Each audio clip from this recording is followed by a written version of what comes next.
Text 29th chapter, heading the Rasa Dance, introductory.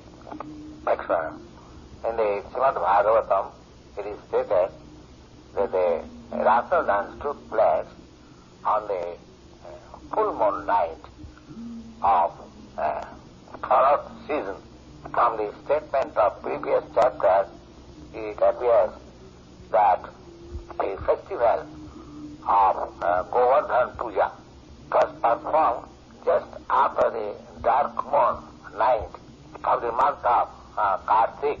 Thereafter, the ceremony of Bhadri Ditya was performed, and then the wrath of Indra was exhibited in the shape of torrents of rain and hailstone, and Lord Krishna held up the Govardhan hill for 7 days, up to the 9th day of the moon, and thereafter, on the 10th day, the inhabitants of Vrindavan were talking among themselves about the wonderful activities of Krishna, and then next day, the Ekadasi day was observed by Nanda Maharaj, and on the next day, Dadasi, he went to take bath in the Ganges and was arrested by the men of Varuna, and he was released by Lord Krishna. Then Nanda Maharaj, along with other Gopas, were shown the spiritual sky. This way, the full moon night of Sharath season was finished by that time. Full moon night of Ashwin is called Sharadiya Purnima. Therefore, it appears from the statement of Srimad Bhagavatam that Krishna had to wait for 1 year more before he had enjoyed the Rasa dance with the gopis next year. So, at the age of 7th year, he lifted up the Govardhan hill. Therefore, Rasa dance took place at the age of his 8th year.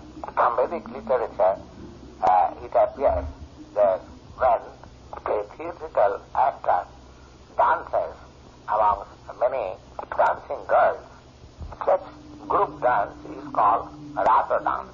So Krishna, when he saw the full night of the Sharath season, decorated with various kinds of seasoned flowers, especially the Mallika flowers, which are very fragrant. We remember the gopis' prayers to the goddess Katarani, that they wanted to have Krishna as their husband, and in order to fulfill their desire, he thought that the full light of the season, Sharath, was just suitable for having a nice dance among them, so that their desire could be fulfilled, to have Krishna as their husband. In Srimad Bhagavatam, in this connection, the exact word used is Bhagavat Api.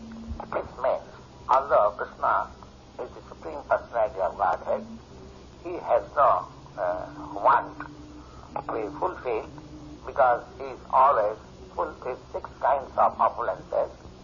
Still, he wanted to enjoy the company of the gopis. Means that this is not ordinary dancing of the young boys and the girls. Specific word used in this connection in the Srimad Bhagavatam is Yogomaya Upasita. This Yogomaya Upasita means that this dancing of Krishna with the gopis were on the platform of Yogamaya, not Mahamaya. Dancing of young boys and girls within this material world, they are in the kingdom of Mahamaya, or the external energy. Therefore, the situation is different from the Rasa dance of Krishna, with the gopis on the platform of Yogamaya. The difference between the platform of Yogamaya and Mahamaya is stated in the Chaitanya Chaitamrita as the difference between gold and iron. From the point of metallic view, the gold and iron both are metals, but the quality is completely different. Similarly, although the Rasa dance and Lord Krishna's association with the gopis appear like ordinary young boys and girls mixing together, but the quality is completely different, just like gold and iron. This difference is appreciated by great Vaishnavas because they can understand what is love of Krishna and what is lust. The Mahamaya platform, such dance take place on the basis of sense gratification. Both the boy and the girl dancers have within themselves the desire for sense gratification.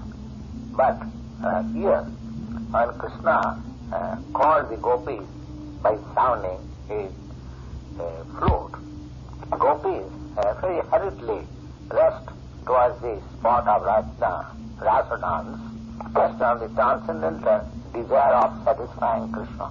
So the author of Chaitanya Charitamrita, Krishnadas Goswami, has explained that lust means sense gratification, and love means the sense gratification, but it is for Krishna. In other words, all activities, when they are acted on the platform of sense gratification, are called material activities.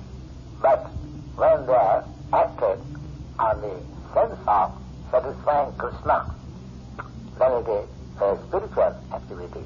In any platform of activities, the principle of sense gratification is there. But in the spiritual platform, the sense gratification is for the Supreme Personality of Godhead, Krishna, whereas in the material platform, it is the sense gratification of the performer.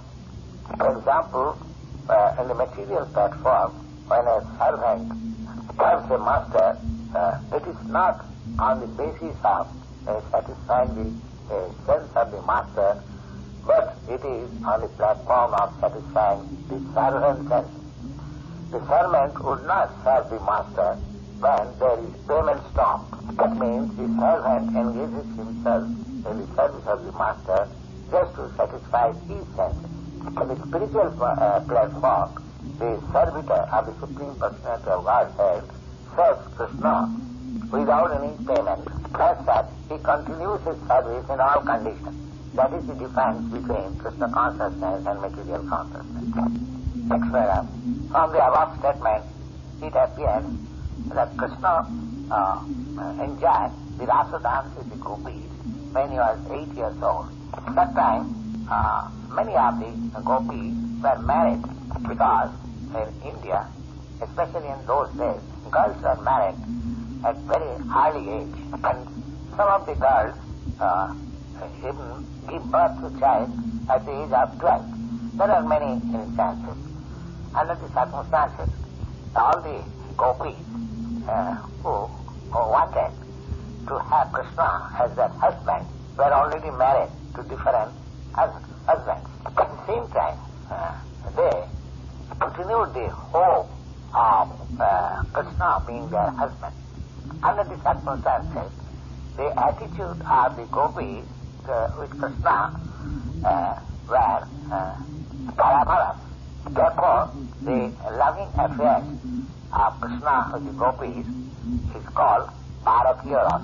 This parakya ras means that a married man or married wife who desire another extra wife or extra husband, this is called parakya ras. Actually, Krishna is the husband of everyone because he is the supreme enjoyer. The gopis desired Krishna to be their husband. But actually, on the condition there was no possibility of Krishna being married with all the gopis. And because still they continued their natural tendency to accept Krishna as the supreme husband, the relationship between the gopis and Krishna is called Parakya Rasa. This Parakya Rasa is ever existent in the Goloka Vrindavan of the spiritual side, although there is no possibility of inebriety of the Parakya Rasa in the material world. In the material world, the Parakya Rasa is abominable, whereas in the spiritual world, this Parakya Rasa is the super excellent relationship with Krishna and the gopis. There are many other relationships with Krishna as master, servant, as friend and friend, as parents and the son, as lover and the beloved. Out of all these rasas, the Parakya rasa is considered to be the topmost. This material world is the perverted reflection of the spiritual world, just like perverted reflection of the tree on the bank of a reservoir of water. The topmost part of the tree is seen in the lowest. Whether, similarly, these Parakya rasa, when pervertedly reflected in this material world, this is the lowest abominable condition. When people, therefore, imitate the rasa dance of Krishna and the gopis, they simply enjoy the perverted, abominable condition of the transcendental Parakya rasa. There is no possibility of enjoying this transcendental Parakya rasa within this material world. It is stated therefore in the Srimad Bhagavatam that one should not even imitate this Parakya rasa dance of Krishna even by dream or imagination. Then they will be drinking the most venomous poison.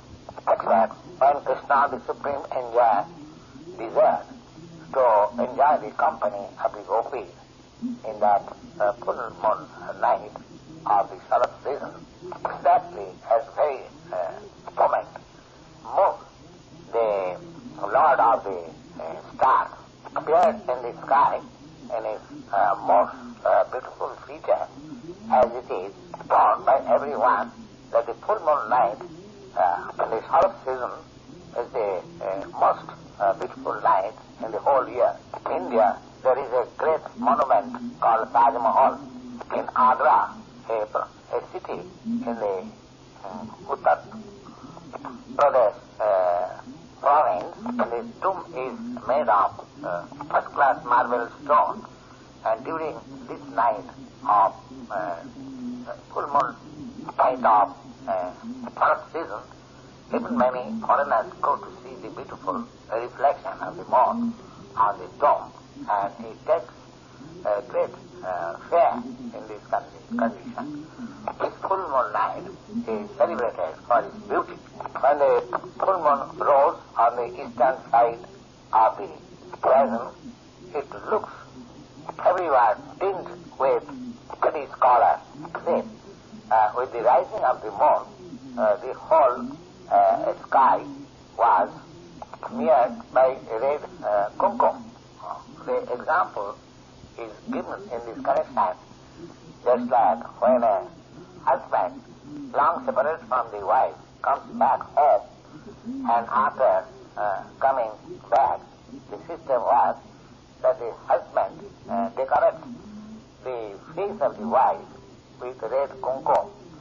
Similarly, this long-expected moonrise of Sharad season compared that the moon, just after appearing on the eastern side, is smeared over the wife with red kumkum. In other words, the appearance of the moon accelerated the desire of Krishna to dance with the gopis by many times. All sides were decorated with nice flowers. The atmosphere was cooling and celebrating. When Lord Krishna began to blow on his flute, at that time the gopis all over the Vrindavan became very much enchanted because the attraction of the vibration of the flute becomes 1,000 times chanting on account of the favorable condition, rising of the full moon, making the whole horizon ready and atmosphere calm and cool with blooming flowers all over Vrindavan. All the gopis are by nature very much attracted to Krishna's beauty, and when they heard the vibration of his flute in this condition, naturally they also became apparently lustful for satisfying the senses of Krishna. Thus, immediately after hearing the vibration of Krishna's flute, they left their respective engagements everywhere and began to proceed to the spot where Krishna was standing, and while going very swiftly, all their earrings were swinging with great acceleration. All of them thus rushed towards the place which is known as Bangsibat. Some of the gopis were engaged in milking the cows, but